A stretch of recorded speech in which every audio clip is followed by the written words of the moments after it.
Straight How Donald Trump commands attention. You have listened to the first two episodes of this series. Sometimes I tell you go listen to the previous ones if you hadn't, but I know you've listened to the previous episodes of this series. This is a very good series. You should listen to all of it because everything I'm telling you here will be very useful for you if you would deploy even one of these in your life that you are not currently deploying. So let's pick up on part 3, picking up on point number 7 of our series, now concluding mini-series, How Donald Trump Commands Attention. Number 7, Donald Trump is always on offense. You can't even tell me the last time you saw Donald Trump playing defense. Even when he's playing defense, he turns it into offense. Someone says something about him, they're attacking him. He, every single time, reframes the attack and turns the tables on the person who is attacking him so that he is now attacking them. Think about it. Name somebody who said something about him that he pushed back on. Notice that he always turns the table such that he is now on offense and they are on defense. Can you name any person who put him on defensive and he couldn't turn around and play offense? There's not a single person. So anytime somebody says something about him that he doesn't like, he redirects their attack by counter-attacking and punching them back even harder. So this is a concept that you learn in combat sports. It's literally called counter-punching. Anytime an opponent throws a punch at you, they're going to learn that their punch is either not going to land or even if it does land, they're going to get hit back 2 or 3 times for every one time they throw a punch. You want to see a boxer who's really good at this? Look at a fighter like Roy Jones Jr. in his prime, or a fighter like Floyd Mayweather in his prime, even Muhammad Ali, if you want to go back even further, in his prime. Floyd is one who I've watched the most of. One thing that happens when Floyd is in his fights, by the time you get into the mid to later rounds of a fight, is that Floyd basically reads the patterns of his opponents to the point that he can duck and dodge and block every single punch that they throw. But every time they throw a punch, he hits them cleanly. So it gets to the point that the fighters that he's fighting against, and these are champion Hall of Fame boxers he's fighting against, it gets to the point that those fighters don't want to throw a punch because they know every time they throw a punch, not only are they going to miss their punch, they're also going to get hit by one of his punches. And you become punch shy. You don't want to throw a punch. You're trigger shy because you know you're going to get hit and you know your punch is not even going to land. So what's the point of even throwing a punch? And the fighters get really frustrated to the point that they're completely out of it. I saw this happen in his fights even when he fought Conor McGregor, and when he fought Shane Mosley, when he fought Juan Manuel Marquez, he fought Manny Pacquiao, he fought Canelo Alvarez, he fought Miguel Cotto, a whole bunch of fighters that he fought. He was able to do this to them. If you watch the fights, if you watch the whole fight, by the time you get to about rounds 8, 9, 10, 11, 12, it happens almost every single time. The fighters that he's fighting against, these are very good fighters. These are not some bums he's fighting. He's fighting real pro champion fighters. They don't want to throw punches anymore because his counterattacks are so strong that it's not even worth it to throw a punch. It's not even worth it to try offense because you know you're going to get hit. You know what's happening. And Donald Trump does the same thing. He's kind of like Floyd Mayweather in that sense, in a very convoluted sense, but get my point. He doesn't just block punches. All right. What Donald Trump does is he throws 3 punches back every time and his punches land. And by staying on offense, he's always in control of the frame. You can't put him on defense. When you put someone on defense, you control the frame because they're defending against what you do. Even somebody like Floyd Mayweather, he is known as being one of the best defensive fighters in the history of boxing, but in the process of having such great defense, his defense always turns into offense. You throw a punch, he ducks it, slips it, blocks it, and then he hits you cleanly. Boom, hit you. Now you can't hit him back. You try to counter and hit him back, but now he's out of the way. You can't even hit with your counter. So you throw a punch, offense, he slips it, defense, he hits you, counter punch, you try to hit him. You try to counter his counter, but you miss your counter. So, and then the crowd is like, oh, and the judges saw that. He just scores some points on you, and he does that round after round, and this is why he always wins. That's basically his whole boxing approach. Now, I'm making it sound very simple, but it ain't simple. Trump never allows his opponents to take the frame from him. Now, this is why, when you look at the media or political landscape, you notice that everybody's always talking about him one way or another. And again, the whole series is about how he commands attention. So every point I'm making comes right back to this. Whether they're talking about him positively or negatively is irrelevant. They're talking about him. The conversation is always around him. And I said, this is the problem for the Democratic Party. It's not the topic here today, but this is their biggest problem, is that they have no identity. Their identity is all about him, which means they're playing defense because they can only say something when he does something. He has to do something for them to have material. If he does nothing, they have no material. You understand? And that's controlling things, and he's always on offense. So how can this work for any of you? Same way.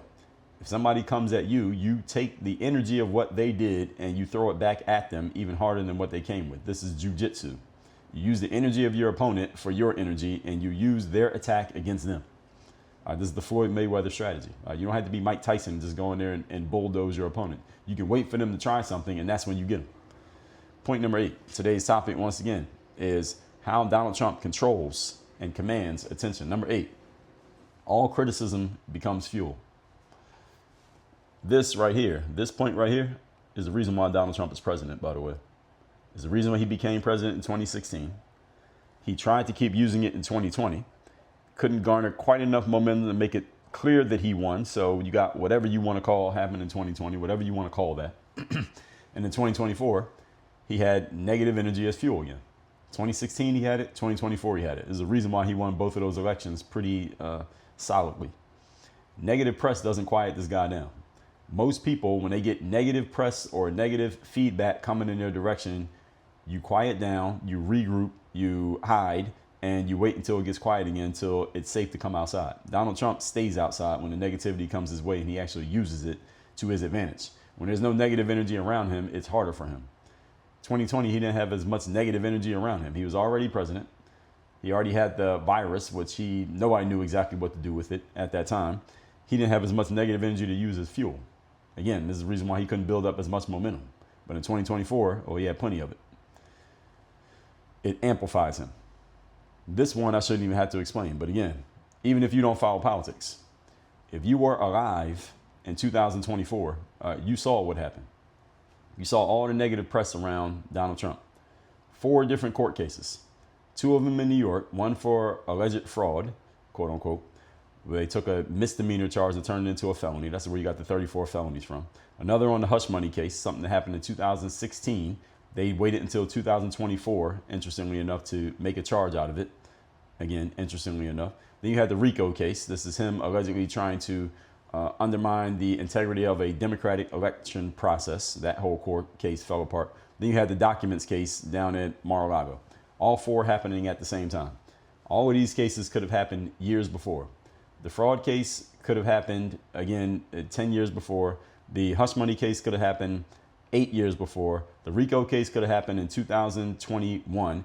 And the documents case could have happened at some point after he left office in 2021. Why'd they wait for all 4 cases until 2024? We know what that was. That was what we call lawfare. Using the legal system to attack somebody when you can't get them any other way. That's what that was. All these cases around against Trump all at the same time. And everybody's refrain at that time, his opponents, was nobody's above the law. Okay. And we all know how that turned out. Trump used all the energy of those cases to galvanize his fan base, and that's why he won the election.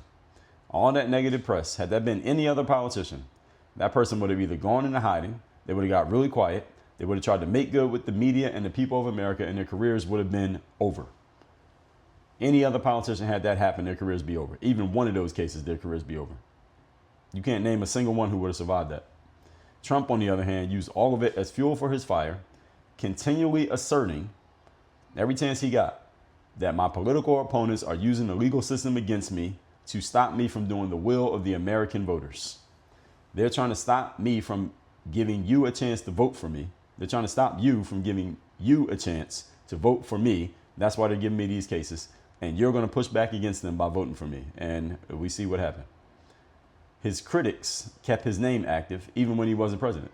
And again, he reframed every attack as proof that I must be being successful because, look, they can't stop talking negatively about me. They can't keep making up fake news stories about me. They can't keep coming up with legal charges to throw against me. Why? Because they know that I'm going to beat them. They can't beat me fair and square in a fair fight, so they have to cheat. So he took that whole concept of the cheating, quote unquote, stolen 2020 election, and he was able to extend the concept all the way out to 2024, not because he made something up, but because they decided to make those charges, use it against him. And he said, well, look, in 2016, it was fake news. In 2020, they stole the election. And in 2024, they're trying to put me in jail. He didn't do that. They did it. His opponents gave him the fuel for his fire. And again, if I got any of this wrong, you let me know. You don't have to be a Trump supporter. You don't have to be a Trump fan. You don't have to like Trump. You can hate Trump. If I have anything wrong here, tell me what I got wrong. Send me a text, 305-384-6894. He took the energy of his opponents and used it against them, all of it culminating in the 2024 election. His critics did that. They provided the fuel that he needed. If they had just treated him like a normal politician, Kamala Harris might have beat him. But they couldn't treat him like a normal politician because every point that I've shared with you so far, all of this added up together, they couldn't do it. They can't control themselves. Donald Trump very well understands human nature. He used human nature against his opponents for his benefit. He reframed every attack, the proof that he was successful, and his fans bought into it, which is what led to his opponents attacking him even more. Oh, his fans are getting excited. He has more fans. Okay, let's attack him again so that he doesn't have more fans. Oh, they attacked me. Hey, y'all got to be my fans to support me. He got more fans. Every time they attacked him, he used the attack, countered them, and used the energy of that to get more fans. And then his enemy said, well, he got more fans. We got to attack him again. Make sure his fans understands who he really is. Let's go negative on him again. Every time they did it, it only backfired and worked in his favor. But again, human nature, people can't stop themselves. And then ultimately, he placed a bet on himself that all that negative energy would result in a bounce back of support from his followers, and he ended up being right. The bounce back of support from the followers is because of the polarization that we talked about in the previous episode. Understand, ladies and gentlemen, one of the keys of human nature is people love to be a part of something that not everybody is a part of. Either that not everybody can be, wants to be, or would be a part of. People love to be a part of an in group that has a clear out group. MAGA is an in group. MAGA in and of itself is an in group. If you are part of MAGA, you are part of something that not everybody is or can be a part of. How do you know? You know because the media, the mainstream media, is trashing MAGA every single day. There are people on social media who I see and I follow, who every day they just bash MAGA. They don't bash Donald Trump, they bash MAGA. They say if you are a Trump supporter, then you are, and they fill in the blank with some negative things. It's like Mad Libs. Every time they do that, they are drawing a stronger, clear line between the in group and the out group. And the mistake that Trump detractors are making every time they do that is that they are revving up the fire. They're putting more fuel on the fire of the people who are part of the in group. Now, this would be a fine idea if the in group was a small niche group and Donald Trump was getting the same number of voters as some Green Party independent candidate. Not somebody who is running on a major platform and winning elections. This is a bad idea. So all they're doing is just riling up more and more and more MAGA support to the point that in 2028, when a new candidate comes out of the Republican Party, they're probably going to be MAGA affiliated, even though it's not going to be Donald Trump himself. And that MAGA affiliation, as long as it gets Donald Trump's endorsement, is going to have carryover into the next election. Does not guarantee that that candidate wins, but they're going to have a whole bunch of built-in fans as long as they have the support and cosign of Donald Trump. This is a problem for the Democratic Party because they keep bashing MAGA to the point that those supporters are going to follow whoever Trump tells them to follow, and those people vote. That's the problem. Those people vote. If they were just posting on social media, it'd be a different story. So the bet he placed on himself was that the negativity against his movement would work in his favor because a bunch of people don't like the mainstream media. A bunch of people are tired of the lies of the mainstream media. A bunch of people loved hearing the concept fake news because they had a belief it might be fake, but they weren't quite sure. And Donald Trump gave them permission to call it fake news. And they needed a figure to follow. He represented all those things. He did all those, checked all the boxes. And now his opponents don't know what to do. Point number 9. Today's topic, once again, is how Donald Trump commands attention. Number 9, consistent and absolute confidence. How often have you heard me talk about confidence on the show? I've been talking about confidence for 20 years, before this show even existed. Back to the basketball days, I've been talking about confidence a lot because it's a huge thing when you're a performer, huge thing when you're on stage, and huge thing when people are watching you, huge thing when you're getting people to follow you, or at least you're trying to. Every time Donald Trump speaks in public, he sounds confident in himself and in what he is saying and what he is planning on doing or claiming to be planning to do. People believe everything that he says. Even when he's being hyperbolic, people buy into it. Even when it's clear he's just being hyperbolic, they still buy into it. Why? Because when you speak with conviction, people believe you. Simple as that. When you talk as if you believe what you're saying, other people believe what you're saying. A magic formula. When you talk as if you believe what you're saying, other people believe what you're saying. He is the epitome of a showman. That's who Donald Trump is. He's a showman. That's why he had a TV show. That's why he writes books. That's why he puts his name on his buildings. That's why the things that he does these grandiose things. He puts everything in gold. He's a showman. That's who he is. His hand gestures, to his tone, to his jokes, he's always performing with a level of certainty that makes you believe him, even if you disagree with what he's saying. People disagree with what Trump's saying, but they believe it, so they go argue against it and make noise about it on CNN and in the New York Times. Because they believe what he's saying, even though they don't like it. Even when he's wrong, he talks as if he's right. Audiences note his confidence. They note the certainty in his delivery. And this confidence and certainty make people believe him more than they care about whether or not he's telling the truth. See, a lot of Donald Trump detractors like to talk about, well, Donald Trump's lying. He said this and this and this, but these things are not true. Those are completely irrelevant. Whether someone's telling a lie or telling the truth in politics really doesn't matter, because all politicians lie. Democrats lie, Republicans lie, presidents lie, vice presidents lie, senators lie, representatives lie. They all lie, all of them. What matters is not whether you're lying or not, because all that mattered was telling the truth or lying. Then you shouldn't listen to any politicians, because they all lie. What matters is, do I believe you? You can tell me a lie right to my face, but if I want to believe it enough, I'll buy it, even though you're lying. And I can tell you a lie right to your face. If you believe it enough, you'll buy it, even though I'm lying to you. You may even logically understand that I'm lying, but you'll buy it anyway because you want to believe the lie. Even if he's telling you something that's not true, the confidence and certainty in his delivery make people believe it more than they care about whether it's true or not, more than they care whether it's factually accurate or not, or whether what he's saying even makes rational or logical sense. Donald Trump says, I may need to send troops into Chicago because there's too much crime in Chicago. Factually and logically, he can't even do that. The president cannot send troops into a city. You need the okay or the request of a governor of a state to send troops anywhere in America outside of Washington, D.C. But when he says it, a bunch of people believe it to the point that it carried the news cycle for a whole fucking week. Everybody's talking about it. Even the people who said they don't want it still had to talk about it. The governor of Illinois, the mayor of Chicago, calling press conferences to say, we don't want help from Donald Trump, even though they know legally you can't even do it. Why are you calling a press conference today? They don't have to say anything. It can't happen no matter what you say. But they had to call a press conference anyway. Why? Because he controls the news cycle and controls attention so much that the mayor had to respond to it because everybody was talking about it. And everywhere the mayor went, he couldn't talk about anything other than that because that's what all anybody wanted to know about. What do you think about what Donald Trump said? Even though what Donald Trump said couldn't even happen. He had to respond. That's command of attention, folks. When you force everybody to play your game and play on your board and respond to your moves, you control everything.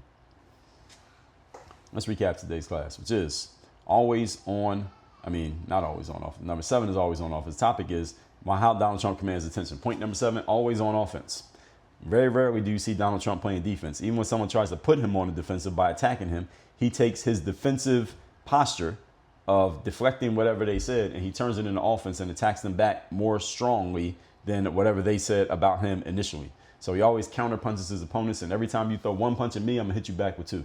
Point number 8, all criticism is used as fuel. You saw what happened in 2024. All the negativity thrown in his way, all designed to block him from being able to run for president. He used it as fuel, bet on himself that his audience will support him, and here we are. And number 9, consistent, absolute confidence. Man has complete conviction in the things that he says, even if he's telling you something that's not true, even if he's being hyperbolic, even if he's saying something banal, even if he's saying something that he knows he can't do, he will threaten to do it. And people believe him so much because of the conviction in his speech that they have to respond to it, even if they logically understand that it can't even happen. They still can't help themselves but to respond to it. This is control of human nature, is a deep understanding of human nature that allows him to control the attention of human beings. All of these 9 points, folks, if you could put all of these into place, hey, maybe you might be the next leader of a political party. But if you take even one of these and start applying them into your life, I guarantee you it'll allow you to get a lot more attention. To that end, you want to step up your communication skills, your presence, your energy, your command, your certainty, your confidence, all through your discipline and and channel all of this into your performance so that you can do what needs to be done to have the outcomes that you want to have and start getting them now. Go to workonyourgameuniversity.com and get to working with me. Work on your game. Dre all